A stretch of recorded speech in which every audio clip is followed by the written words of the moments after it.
নমস্কার বন্ধুরা, আমি অর্চনা। আমার চ্যানেলে আপনাদের স্বাগত। তো আজকে আমি নিয়ে এসেছি হোলি স্পেশালিস্ট কালারফুল বোঁদে। এটা কোনো রকম কেমিক্যাল রং ছাড়াই তৈরি, আর কতটা রসালো এবং ঝরঝরে, ঠিক দোকানের মতো। আর এটা আপনারা যে কোনো উৎসবে বানিয়ে নিতে পারেন, খুব সহজে এবং তাড়াতাড়ি হয়ে যায়। তো চলুন দেখে নেওয়া যাক আমি এই বোঁদে কিভাবে তৈরি করি। এখানে নিয়েছি 1 বাটি বেসন। এটা যে কোনো জিনিসে মাপ করে নেবেন, তাহলে মাপটা ভালো হবে। আর ওই বাটিরেই 1 বাটি জল নেব, কিন্তু জলটা আমি অল্প অল্প দিচ্ছি।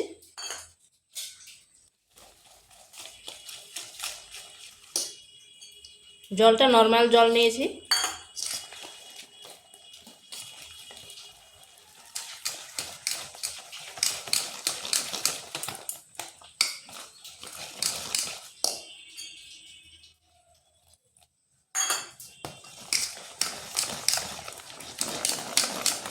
এইভাবে কিন্তু বেশ কিছুক্ষণ ফেটাতে হবে।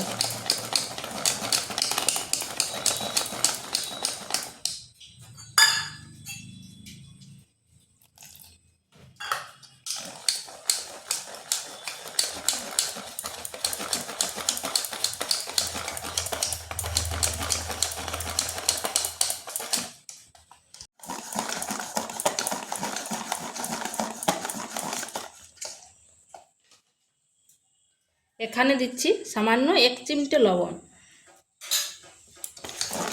এটা লবণটা আপনারা নাও দিতে পারেন, কিন্তু এইভাবে ফেটাতে হবে 8 থেকে 10 মিনিট। যত ফেটাবেন তত বোঁদাগুলো ফুলবে, সুন্দর ফুলবে আর মুচমুচে উঠবে। ঠিক এইরকম হবে। এটা হয়ে গেছে। আর ওই যে 1 বাটি জল নিয়েছিলাম, পুরো জলটা লাগেনি, এই যে একটু বাকি আছে আর কি, আর জল দিতে হবে না। এরপর বাটিতে এরকমভাবে ফেলে দেখবেন, দেখুন এটা ফুলে ভেসে উঠেছে। এইভাবে ভেসে উঠবে, তখন বুঝবেন যে হয়ে গেছে। এটা হয়ে গেছে। এরপর এক সাইডে রেখে দিচ্ছি। এখানে নিয়েছি একটা বিট।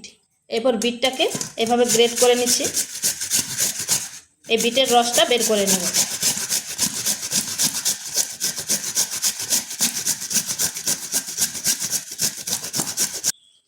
এখানে আরও কিছুটা আমি বেসন নিয়েছি, আর এখানেও দিয়ে দিচ্ছি 1 চিমটে লবণ। এরপর বিটের রসটা এই ছাঁকনির সাহায্যে বের করে নেব।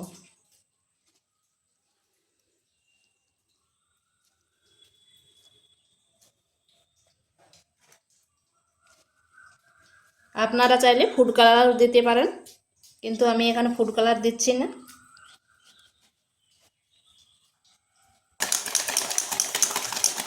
এটাকেও এইভাবে 7 থেকে 8 মিনিট ফেটিয়ে নিতে হবে। যত ফেটাবে তত সুন্দর হবে।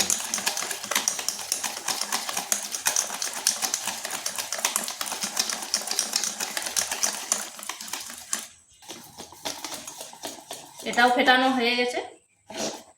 লেয়ারটা কিন্তু এরকম হবে।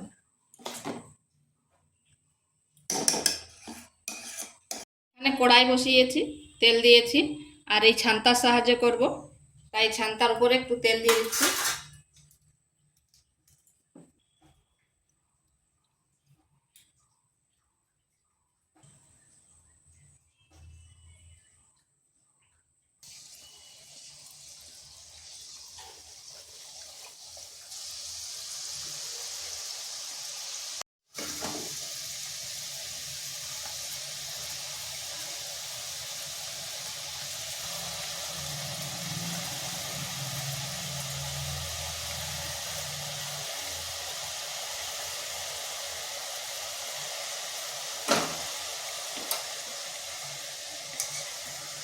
দেখুন কত সুন্দর ফুলে উঠছে আর কত বড় বড় হচ্ছে।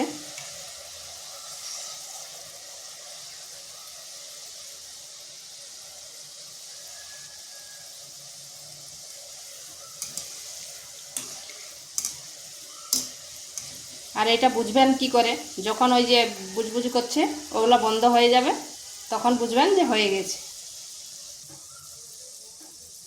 দেখুন ওই বুজবুজে গেলে বন্ধ হয়ে গেছে। আর এগুলোও কি সুন্দর হয়ে গেছে ভাজাটা।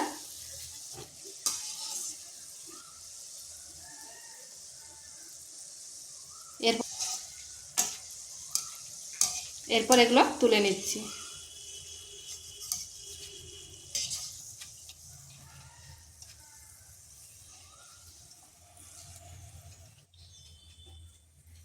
আর দেখুন কতটা মুচমুচে হয়েছে। এইভাবে আমি সবগুলো ভেজে নিচ্ছি। এই যে এক ধরনের ভাজা হয়ে গেছে, আর দেখুন কতটা মুচমুচে হয়েছে, নিশ্চয়ই বুঝতে পারছেন। এরপর লালগুলো ভেজে নেব।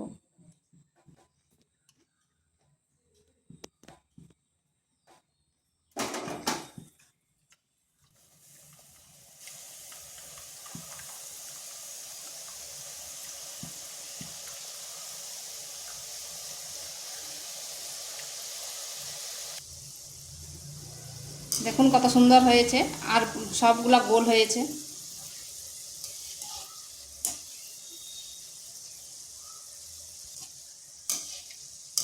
এগুলো হয়ে গেছে, এরপর তুলে নিচ্ছি।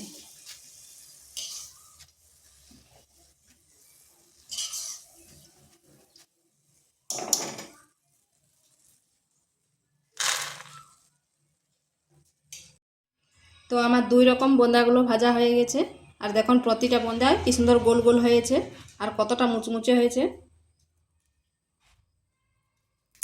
নিশ্চয়ই বুঝতে পারছেন।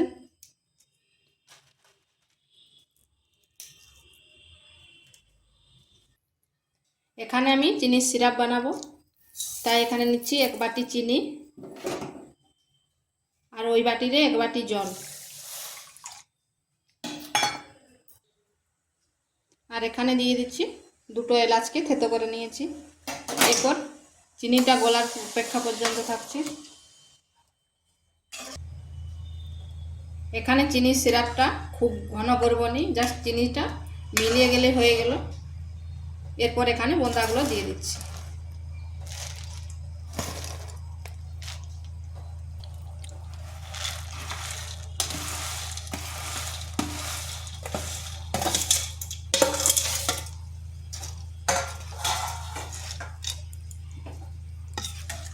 এরপর চিনির সিরাপের সাথে ভালোভাবে মিশিয়ে নিচ্ছি।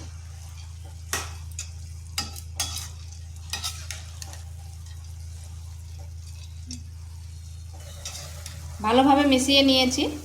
এরপর গ্যাসটা বন্ধ করে 7 থেকে 8 মিনিট এই চিনির রসে এগুলো ডুবিয়ে রেখে দিচ্ছি। তাহলে 7-8 মিনিট পর আমি আবার ফিরে আসছি। তো দেখুন বন্ধুরা, আমি 10 মিনিট পর ফিরে এসেছি, আর সব জলটা শুকনো হয়ে গেছে, মানে চিনির রসটা আর কি। আর কতটা ঝরঝরে হয়েছে, একটা একটা দানা বোঝা যাচ্ছে।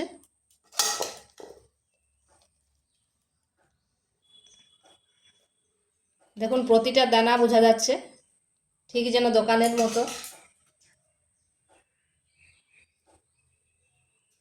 তো ভিডিওটা ভালো লাগলে লাইক শেয়ার কমেন্ট অবশ্যই করবেন, আর নিত্য নতুন রেসিপি পাওয়ার জন্য চ্যানেলটিকে সাবস্ক্রাইব করবেন।